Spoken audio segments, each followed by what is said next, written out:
So then this question about Jesus. Could Jesus really be God incarnate? It's actually amazing what people think about Jesus, even non-believers. Nobody believes anymore that he was not an historical figure. Everybody agrees he was an historical figure. Everybody agrees basically that he led this movement and he ultimately was crucified and died.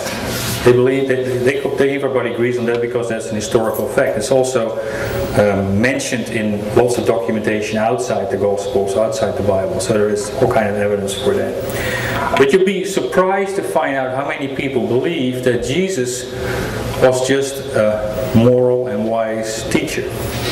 He was just a guy with revolutionary ideas, and he was very smart in what he said, and he made a lot of stands.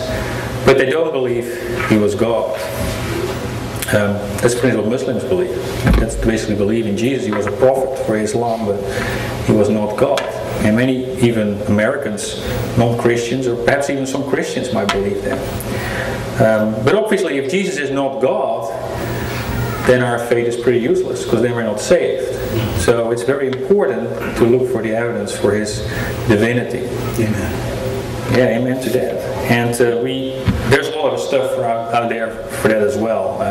I found amazing evidence just by looking at how the Old Testament, written centuries before Jesus was born, already talks about Jesus.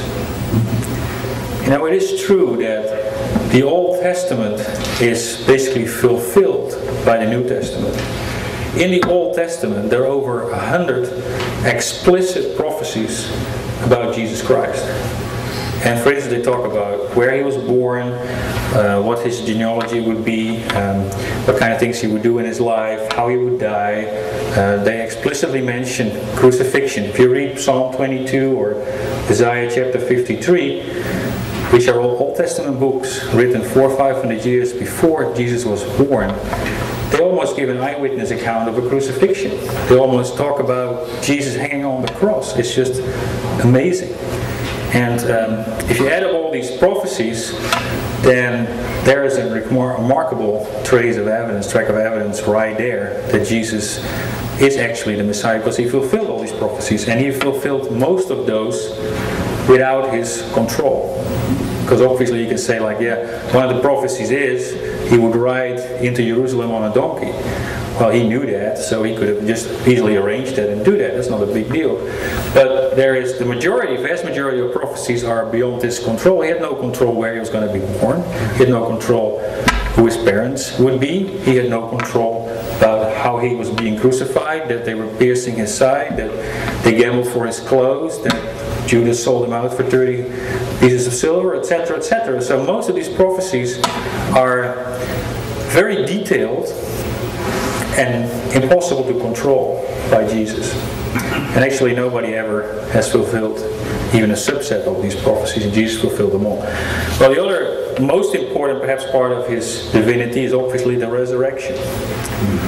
How do you prove the resurrection? It's a long time ago, nobody was there, we have no video of that, so we need to sort of work on historical accounts.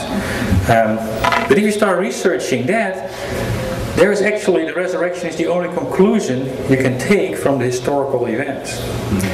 First of all, obviously we have the testimony in the Bible about the resurrection. And some of that testimony, 1 Corinthians 15, can actually be traced back within 4 or 5 years of the resurrection. It's very close, almost eyewitness account to what happened there. But there is also, let's say, more historically based, like for instance the changed life of the apostles. Because obviously it doesn't take a lot of imagination to realize what happened. The apostles, after Jesus was captured and he was put on trial, they were afraid for their own lives, so they were hiding.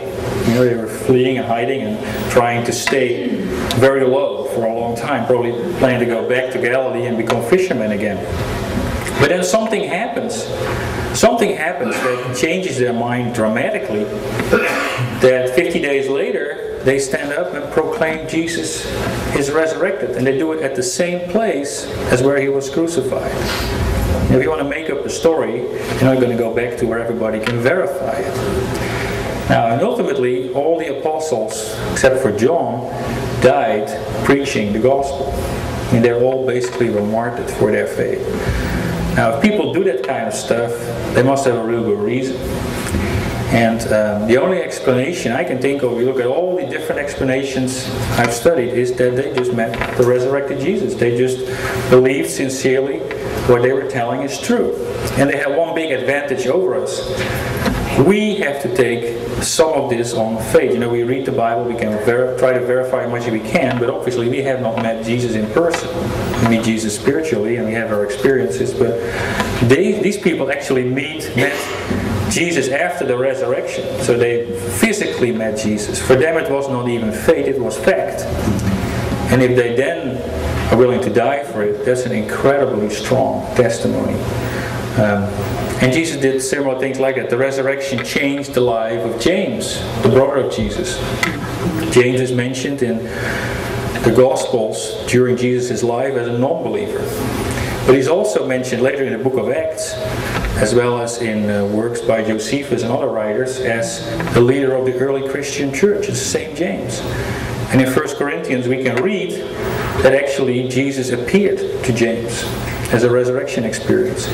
So if you put it all together, that's the only logical explanation. The unbelieving brother of Jesus met the resurrected Jesus and turned into a believer and became a leader in the early church and was martyred for it as well. And then obviously we have Paul, similar story.